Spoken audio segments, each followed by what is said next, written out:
নমস্কাৰ মই চন্দ্ৰকমল স্বাগতম জনাইছো আপোনালোকক এই ইউটিউব চেনেলটোলৈ আজি আকৌ এখন ডকুমেন্ট ভেৰিফিকেশনৰ নোটিছ আহিছে ডাইৰেক্টৰেট অফ এগ্ৰিকালচাৰ পৰা নোটিছখন কি দিছে document verification for the post of junior এছিষ্টেণ্টৰ ডকুমেন্ট ভেৰিফিকেশন দিছে এখন নোটিছ আৰু কোন তাৰিখে হ'ব document verification 9 November 2025 venue code দিছে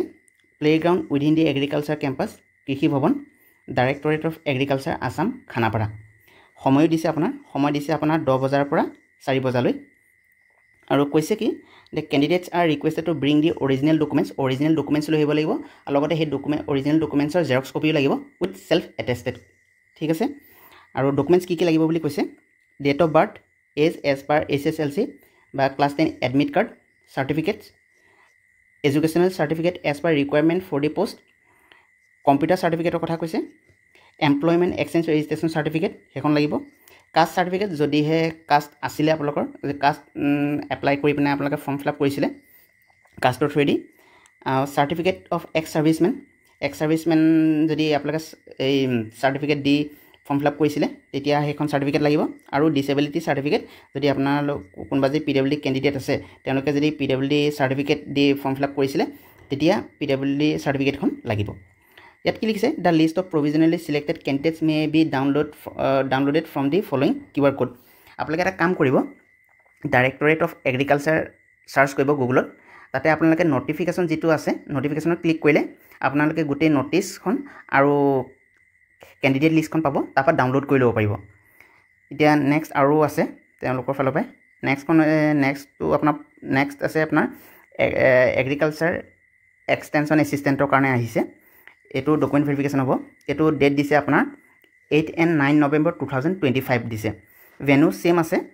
playground within the agriculture campus Krishi Bhawan directorate of agriculture Assam Khanapara আৰু সময় দিছে আপোনাৰ 10 বজাৰ পৰা 4 বজালৈ যেটো জুনিয়ৰ এছিষ্টেণ্ট আছিল জুনিয়ৰ এছিষ্টেণ্টৰ কাৰণে আপোনাৰ 9 নৱেম্বৰ আৰু এগ্ৰিকালচাৰ এক্সটেনশন এছিষ্টেণ্টৰ কাৰণে আপোনাৰ 8 and 9 নৱেম্বৰ দুদিন সময় দিছে তাৰ পিছত আপোনালোকে অৰিজিনাল ডকুমেন্টছ লাগিবই আৰু সেলফ এটেষ্টেড কপিজ এটা ডকুমেন্ট সেম আছে জি আছিল আপোনালোকৰ date of birth certificate educational certificate জি আছিল employment exchange caste certificate ex servicemen certificate আৰু ডিসেবিলিটি সাৰ্টিফিকেট জি আছে আপোনালোকে এবোৰ লৈ ল'ব আৰু ঘৰত এইবিলাক কাম একচুয়ালি আপোনালোকে কৰিব কি এতিয়াই ধুনিয়াকৈ জেৰক্স কৰি ল'ব আৰু ঘৰত ভালদৰে মানে এখনকে সেলফ এটেষ্টেড কৰিব যাতে আপোনালোকে যত আপোনালোকে প্ৰডিউস কৰিব যত আপোনালোকে দেখাবগে লাগিব ডকুমেন্টছ বিলাক যাতে হেতু মতে আপোনালোকক খেলিমেলি নহয় হেকাৰণে গোটেই এৰেঞ্জমেন্টটো ঘৰতে কৰি ল'ব তেতিয়া আপোনালোকৰ কাৰণে সুবিধা হ'ব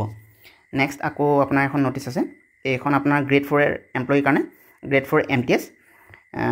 ইয়াত আপোনাৰ ডেট দিছে 9 November 2025 venue same playground within the agriculture campus Krishi Bhawan